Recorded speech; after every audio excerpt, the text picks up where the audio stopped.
Uranium friends, happy Thanksgiving. We're going to talk about some of these nuclear plant builders and enrichers and whatnot. This is the Nukz ETF and on a weekly chart here. It's in log scale. I'm assuming. Let me just check to make sure. Yeah, it's in log scale. So it we don't have full price discovery yet for this ETF. I mean, that just quite frankly is the case. But it's important for me at least, this is going to be part of my ETF repertoire now because it's got Oklo, it's got SMR, it's got Nano nuclear, it's got the names that are going to be absolutely great investments and stocks to play in this nuclear renaissance. It's just people might not like it because they might be uranium miner purists and they think that's where the moonshots are going to be. But the moonshots, the 10Xs, are in leverage. They're in the option chains. And it's fast money, much faster than, and it's also, no opportunity cost. I mean, listen, that's my opinion.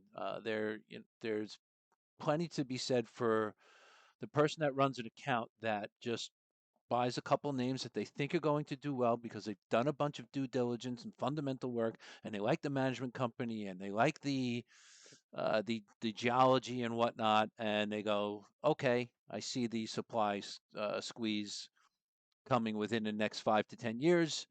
I don't mind sticking this away in some forgotten account. That's fine. I don't do that. It's just that simple because that's opportunity cost. I'd rather move to a different sector that's hot while this one is in the shitter. That's kind of the way I look at it.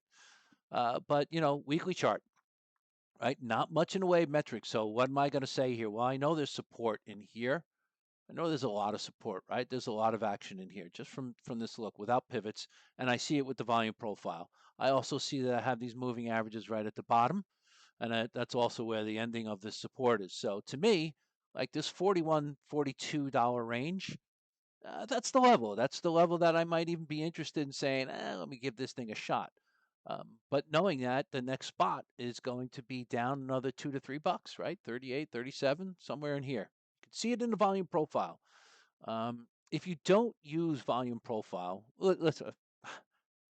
if you're a non-TA person, then whatever, just try to read the charts or whatever. But if you're someone who wants to do some charting and learn some technical analysis, so they have the other half of stock and equity investing. What the first half is fundamentals, the second is technical analysis. You should want to try to learn about these volume profiles because they tell a story because this is the data. This is where everybody has been a buyer and a seller. This is the spot. And that's what this tells you. So I would keep it in mind. So regardless, Nukes, the ETF, is in what we call a stair-step pattern, which is a weekly higher low every single week. A weekly higher low and a weekly higher high every single week since September, right? So that's what this is doing, and it reflects in Oklo and SMR and NNE and whatnot. So that's what this is doing. So you wait to see when that stair step breaks. It hasn't, So the first level that's going to shake the tree a little bit. It's going to be 4270, right? So then that will kill the weekly stair step. So then once the weekly stair step gets killed, then I'm looking for the weekly higher low, which the odds favor that we get it, right? Because this is a straight move up.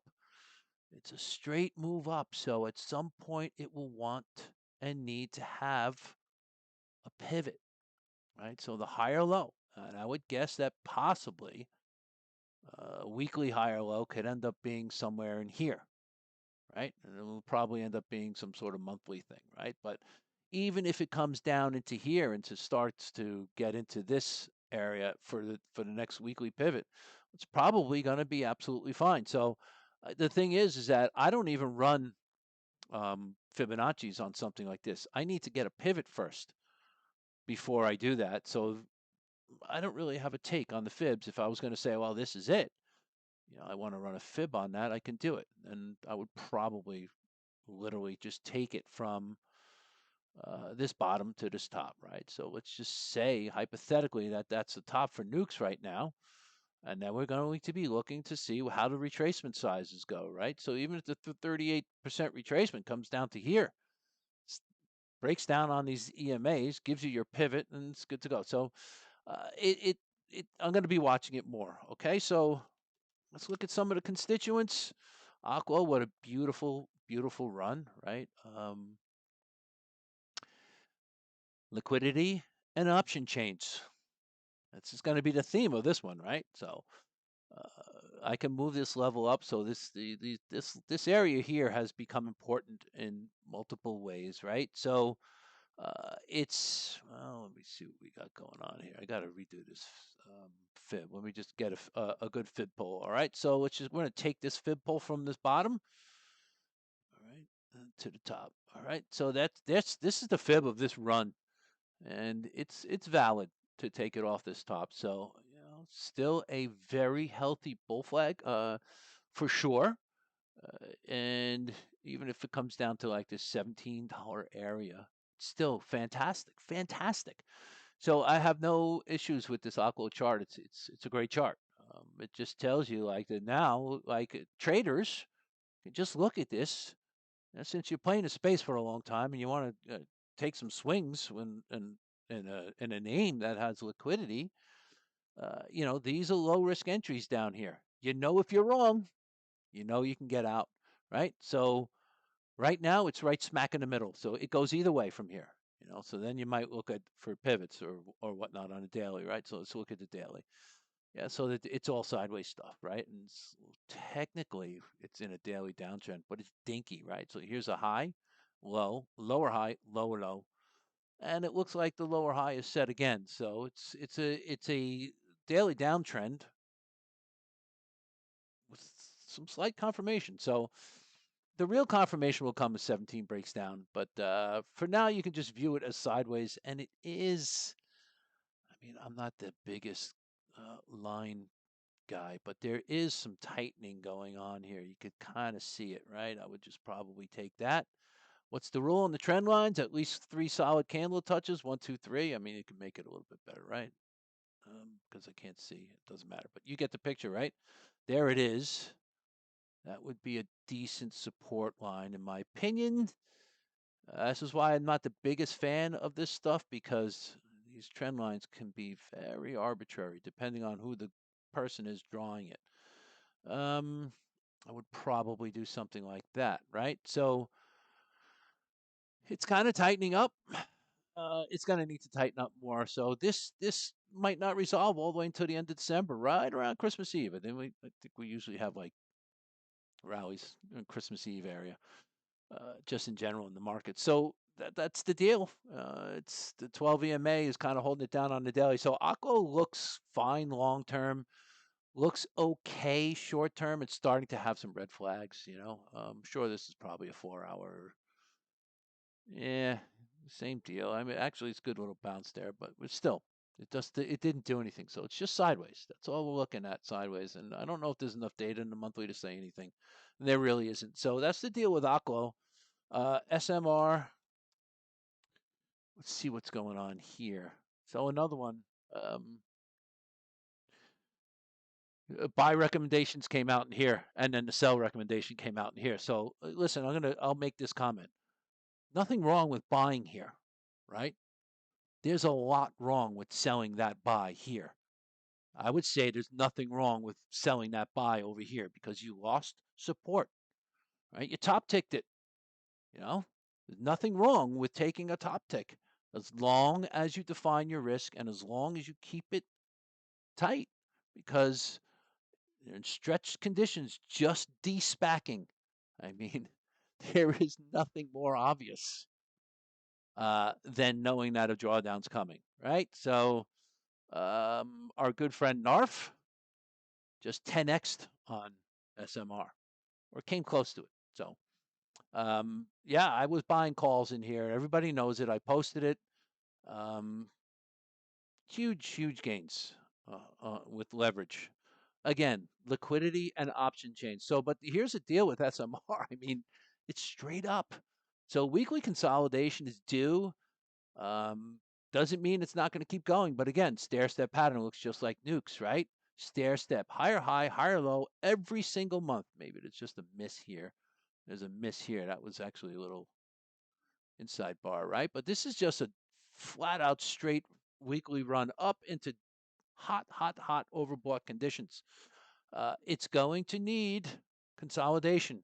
Okay, so everybody should be careful if they're trying to buy up here. Just define your risk, right? Just define your risk. Beautiful daily 12 EMA rider, and I've talked about these over and over again in the space, right? Commodities love to trend. How do we know they trend? Well, they ride these EMAs, okay? And you can find that metric in many instances. And what happens when they lose the EMAs? Well, they lose it pretty good because the moving averages get stretched and they need to reconcile and get tight again. Once they get tight, once it regains it. It's stretched. They need to tighten up. Okay, so it's just that simple. Tighten up on the daily, needs to tighten up on the monthly. Well, the monthly we can't. There's not enough data there. It needs to tighten up on the weekly. All right, so okay to buy here. Define your risk. Once this level over here breaks, it's really 10. Once 10 breaks, because it's a D-SPAC, if you bought up here, you should probably really start thinking about getting out. But we all know this is the point of control. This is the exact point of control, which was 10 bucks, 10.17. So okay to buy here, not okay to sell here, not okay to sell these buys. Okay to sell these buys down here, say I was wrong, I took the hit, I messed up, and wait for the turn. Because the turn came and it was glorious. Absolutely glorious in more ways than one. Just keep that in mind. Nano looks just like the rest, right? So straight up, a little bit different because it was volatile and the float was. I know there was some lockups and whatnot. I'm not fundamentally going nutso with this. I do know that they just did a financing, right? And someone in Chart Guys just asked about this and what it meant. When I just basically said it's got a fundamental floor now of 24, because that's where the financing came in with warrants at 26, right? So the bottom of this weekly. And if I remember talking about this with CCJ in their Westinghouse, and they got a big private placement. It was at like 19 bucks, and I said that was the fundamental floor, and it held. That fundamental floor held. It also happened to be a 22 technical floor there, or something like that, if I remember, and that held as well. So yada yada yada. I'm just saying, like, when you get these placements. They tend to put you can mark them up on your chart or something, and you can just say, okay, here's a little bit of a fundamental floor. Somebody smarter than me decided to put a lot of money into this company at that level. Yes, warrants. Yes, they short the stock. Yes, they can sell the stock and keep the warrants for free, depending on the deals. I didn't even look at the deal. I get it, but there's still a fundamental floor there, and it kind of aligns with the technical floor, right? So you have the big volume profile holding it up here. You have these interactions at these levels all throughout here. So the technical floor and the fundamental floor kind of line up. That doesn't mean it's going to hold. That's that's the deal. Let's just look at the daily. Yeah, I mean the daily's just giving some back and cooling things off. It's not doing anything crazy. So again, 12 EMA ride. It gets these little undercuts to these 50s, but for the most part, well, even Nano likes to tap onto this 26. So the thing about the way that this is moving is that it's keeping these moving averages much tighter than other names, and that's kind of important. Let me just see if I have. Yeah.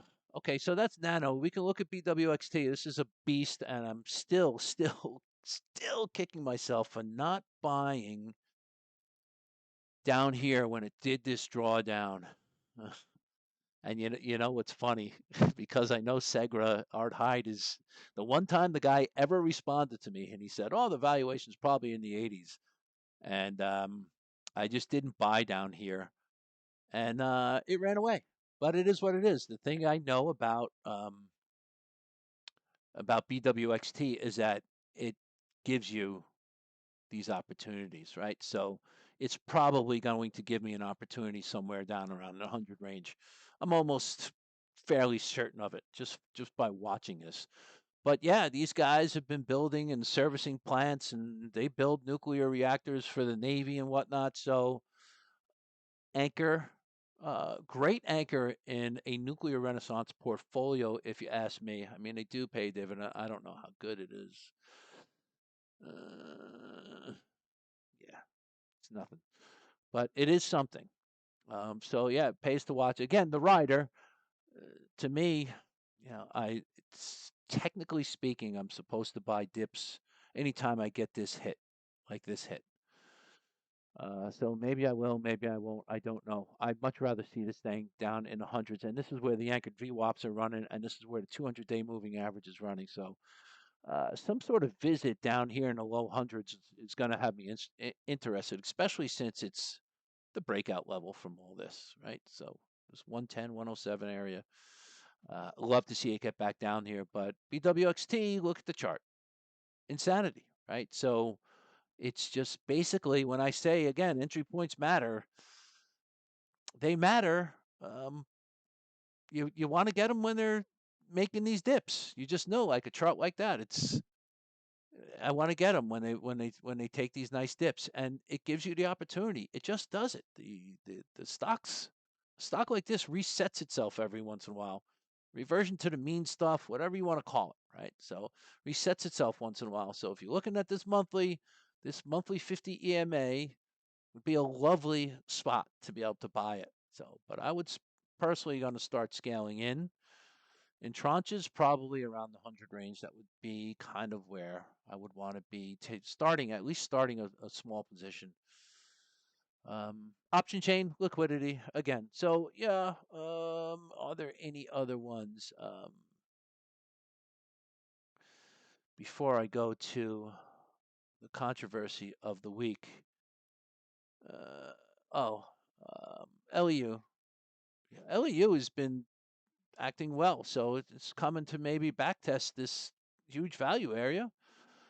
That would be okay by me. I think I'm short it still right now. I've been short after the Russian ban news, so I did short somewhere in here. I am underwater in my short, but it is just puts.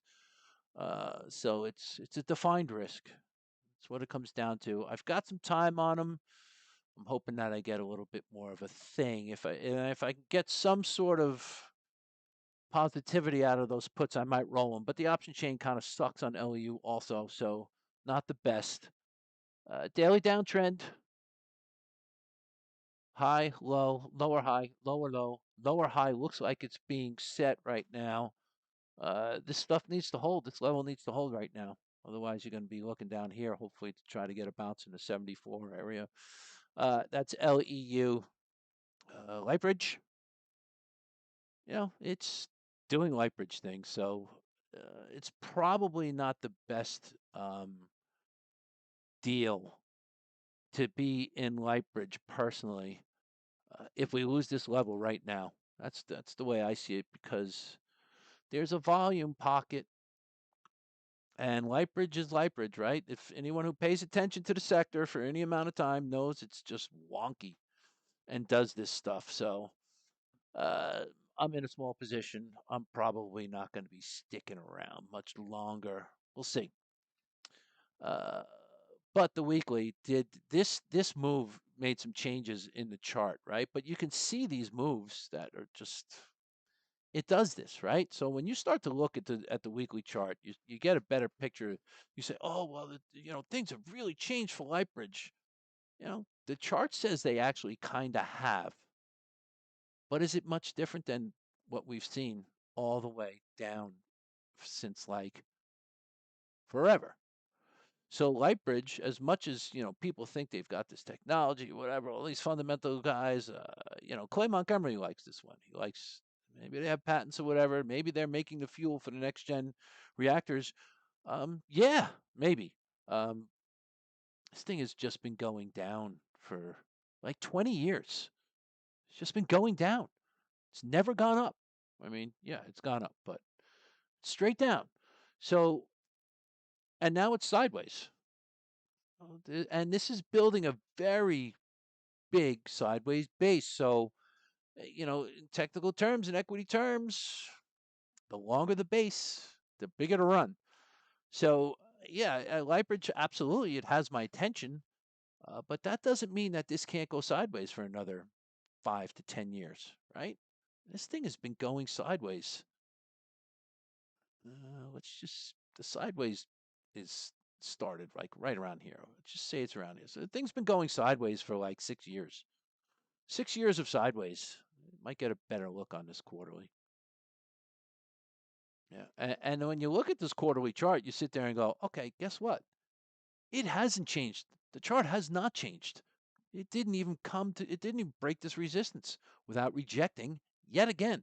So, sometimes when you use multiple time frame analysis, you start to get a better picture, right? So it's still inside this sideways trading box. It has its peak outs.